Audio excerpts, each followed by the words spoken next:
మీనరాశి మీనరాశి జాతకులకి శనికుజుల యొక్క సంఘర్షణ ప్రభావం ఏ స్థాయిలో ఉంటుంది అనేటువంటి అంశంపైన నేను క్లుప్తంగా తెలియజేస్తున్నా. ఇంతకీ ఎట్ ఏ టైం ఈ వీడియో చూశారనుకోండి అర్థం కాదు. కనుక దీనికి ముందుగా కొన్ని వీడియోలు చెప్పాను. ఆ వీడియోలో మొట్టమొదటి వీడియోగా ఉంటుంది ఇంట్రడక్షన్ వీడియో. అదేమిటంటే 39 రోజులు ఏం జరగనుంది అనేటువంటి థంబ్నెయిల్తో ఉన్నటువంటి వీడియో చూడండి. అది దాదాపు అర్ధగంట సేపు ఉంటుంది. ఇంతకీ విశేషం ఏంటంటే, మీ రాశికి 12వ స్థానంలో, అంటే మీది మీన రాశి, మీన రాశికి ముందు వచ్చే రాశి కుంభరాశి, దాన్ని 12వ రాశి అంటారు. ఆ 12వ రాశిలో ఖర్చు రాశి, వ్యయ రాశి, దాంట్లో శని సంచారం చేస్తుండవు. అట్ ప్రజెంట్ మీకు ఏలినాటి శని కూడా జరుగుతున్నది. మొదటి భాగం ప్రారంభమైంది. కొంతమంది శని మహాదశతో ఉంటారు, కొంతమంది శని అంతర్దశతో ఉంటారు, కొంతమంది కుజ మహాదశతో ఉంటారు, కొంతమంది కుజ అంతర్దశతో ఉంటారు. కనుక కుజదశ వారు కావచ్చు, శని దశ వారు కావచ్చు, ఏలినాటి శని వారు కావచ్చు, టోటల్గా మీన రాశి జాతకులకి అందరిపైన కొన్ని జాగ్రత్తలు అంటూ తీసుకుంటూ ఉంటే వ్యతిరేక ప్రభావాలు ఉంటే ఏముండవు. ఇంతకు ఏమిటి జరగబోతున్నది?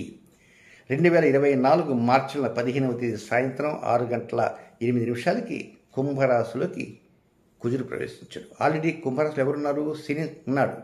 ఆ కుంభరాశి హెడ్ అయిన అక్కడికి కుజుడు ప్రవేశించాడు. ప్రవేశిస్తే ఏమవుతుంది? వీళ్ళిద్దరూ పక్క శత్రువులు, బద్ధ వైరం ఉన్నటువంటి ప్రత్యర్థులు.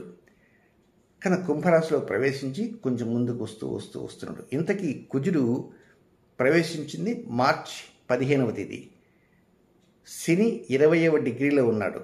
కొద్దిగా 0 నుంచి స్టార్ట్ చేశాడు. 1, 2, 3, 4, 5, 6 అట్లా ఏప్రిల్ 10వ తేదీకి వచ్చేటికి 20వ డిగ్రీలో ఉన్నటువంటి శని దగ్గరికి రీచ్ అయిపోతాడు. వాళ్ళిద్దరు కలయిక, అసలు కలయిక అప్పుడు స్టార్ట్ అవుతుంది. ఆ తర్వాత నిదానంగా మళ్ళీ 21, 22, 23 అంటే 30వ డిగ్రీ దాటి వెళ్ళిపోతాడు.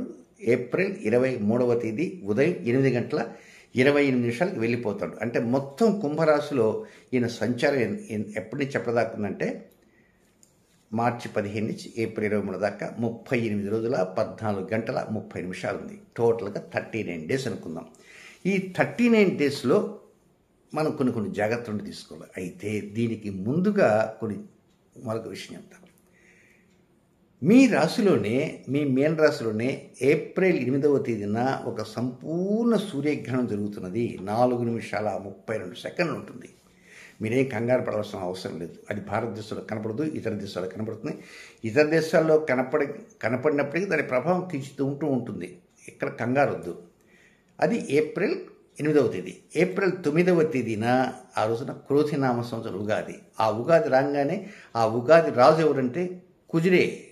ఉగాది మంత్రి ఎవరంటే శని. అంటే ఈ శని కుజులకి అక్కడ రాజపదవి, మంత్రి పదవి వచ్చాయి. మరి రాజపదవి, మంత్రి పదవి వచ్చాయి. వాళ్ళు కేవలం గంటకు మాత్రమే కాదు కదా, ఉగాది వెళ్ళేంతవరకు, నెక్స్ట్ ఉగాది వచ్చేంతవరకు. అది ఎప్పుడు వస్తుంది? 2025వ సంవత్సరం మార్చి 29వ తేదీ వరకు 355 రోజుల పాటు ఇది కొనసాగుతూనే ఉంటుంది. ఈ 355 రోజుల పాటు శని కుజులు పరస్పర శత్రుత్వంతోనే ఉంటుంటారు కదా అసలే మామూలుగా. కానీ ఇప్పుడు పదవులు వచ్చాయి. ఏప్రిల్ 9వ తేదీన ఉగాది, పదవులు వచ్చేసాయి. ఏప్రిల్ 10వ తేదీన ఒక బిందులో కలుసుకున్నారు. సో ఈ సంవత్సరం అంతా కూడా కొంచెం జాగ్రత్తగా ఉండాల్సిన అవసరం ఉంది. ఎవరి వలన? శని కుజుల వలన. అయితే మనం ముఖ్యంగా అధికంగా జాగ్రత్తలు తీసుకోవాల్సింది జూన్ 30వ తేదీ వరకు మాత్రమే. అంటే ఈ మార్చి 15 రోజులు, ఏప్రిల్ 30 రోజులు, మే 30 రోజులు, జూన్ 30 రోజులు వరకు, అంతే చాలు. అయితే ఏమేమి జాగ్రత్తలు తీసుకోవాలి? అన్ని జాగ్రత్తలు ఇప్పుడే చెప్పారంటే మర్చిపోతారు. కనుక మెయిన్ జాగ్రత్తలు ఒక 2 చెప్తాను. ఆ తర్వాత ప్రతి 10 రోజులకు చెప్పేటువంటి రాశి ఫలితాల వీడియోలో కూడా మరికొన్ని ఆ 10 రోజుల్లో చేసుకునే జాగ్రత్త చెప్తే గుర్తుంటుంది. ఇక మెయిన్ జాగ్రత్త ఏంటంటే, ఇప్పటి నుంచి జూన్ 30వ తేదీ వరకు వచ్చేటువంటి ప్రతి మంగళవారాల్లో సత్యానికే ప్రాధాన్యత ఇవ్వండి. అబద్ధాలు చెప్పవద్దు. ఎవడు చూసి వచ్చాడండి అనుకోవచ్చు. చూసేవాళ్ళు పైవాళ్ళు ఉంటారు. కర్మప్రభు ఎవరు?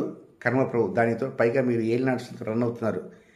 ఎరా బాబు ఇట్లా అబద్ధం చెప్తావా? ఏమనుకుంటున్నావు అనేసి ఆయన మంత్రి పదవిలో ఉన్నప్పటికీ 7.5 సంవత్సరం పాటు ఆయన ఏలినాటి శని ప్రభావం చూపుతున్నాడు. ఇంతకీ మీకు ఏలినాటి శని ఎప్పుడు పట్టింది అనుకుంటారు? 2023 జనవరి 17వ తేదీ ఏలినాటి శని వచ్చింది. మీకు ఏలినాటి శని ఎప్పుడు పోతుంది తెలుసా? 2032వ సంవత్సరం 2032 ఏప్రిల్ 12వ తేదీ పోతుంది. 7.5 సంవత్సరం పాటు. కనుక ఈ జూన్ వరకు మాత్రమే వచ్చే మంగళవారాల్లోనే సత్యానికి ప్రాధాన్యత ఇవ్వండి. నెంబర్ 1. నెంబర్ 2, జూన్ 30వ తేదీ లోపల ఏకాదశి తిథులు వస్తుంటాయి. శుక్ల ఏకాదశి, బహుళ ఏకాదశి.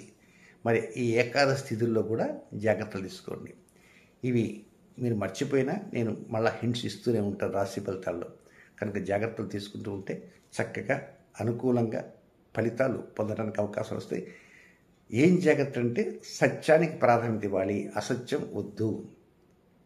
ఒకవేళ మీకు ఆయా రోజుల్లో కనుక ఏదైనా కోర్టు వాయిదాలు ఉన్నాయనుకోండి, వీలైనంతవరకు ఆ వాయిదాకి వెళ్ళలేకపోతున్నాను, లేకపోతే అక్కడ వాయిదా పడకుండా జాగ్రత్తగా తీసుకోవటం చాలామంది తీసుకుంటారు. ఆ జడ్జి గారిని అడగటం ఏదో చేస్తుంటారు, తంటాలు పడతారు. లాయర్ గారితో చెప్పాను, ఈరోజు రాలేకపోతున్నానండి, కడుపు నొప్పిగా ఉందని. అది కానీ కడుపు నొప్పి అని చెప్పినా కూడా అది అబద్ధమే.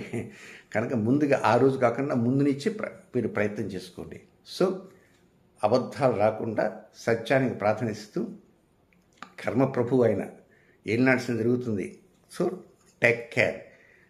ఎక్కడ ఆందోళన చెందాల్సిన అవసరం లేదు. మీరు కనుక రాజకీయ రంగంలో ఉంటే మాత్రమే జాగ్రత్తలు ఎక్కువ తీసుకోండి.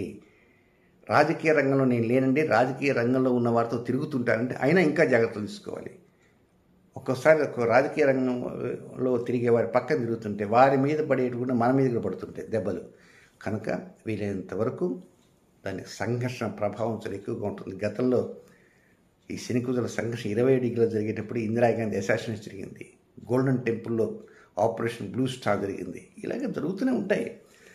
సో ఇప్పుడు ఏ రాజకీయ నాయకుడి మీద ఉంటుంది ప్రపంచంలో అంటే ఉండొచ్చు. కొంచెం జాగ్రత్తగా వెయిట్ అండ్ సీ. కానీ మన మాటకు మనం మంగళవారాల్లో సత్యవాకులకు ప్రాధాన్యత ఇస్తూ, అలాగే ఏకాదశి తిథుల్లో ప్రాధాన్యత ఇస్తూ, మంగళవారం అంటే మంగళవారం ఉదయం నుంచి బుధవారం ఉదయం వరకు 24 గంటల పాటు సత్యానికి ఎవరైతే ప్రాధాన్యత ఇవ్వగలుగుతారో వారికి అద్భుతమైనటువంటి అవకాశాలు వస్తుంటాయి. పైగా ఖర్చు భాగం ఎవరికైతే ఉంటుందో, రుణభారం ఎవరికైతే ఉంటుందో, ఆ రోగ స్థానం ఎవరికైతే దెబ్బతింటుందో అన్నింటిలో కూడా డెవలప్మెంట్స్ వస్తూ ముందుకు వెళ్ళటానికి అవకాశాలన్నీ కూడా అంది వస్తాయి. సో ఈ జాగ్రత్తలు తీసుకునే ప్రయత్నం చేయండి. వీటితో పాటు మరికొన్ని జాగ్రత్తలు రాశి ఫలితాలు చెప్తాను, అవి కూడా పాటించడానికి ప్రయత్నం చేయండి. శుభం.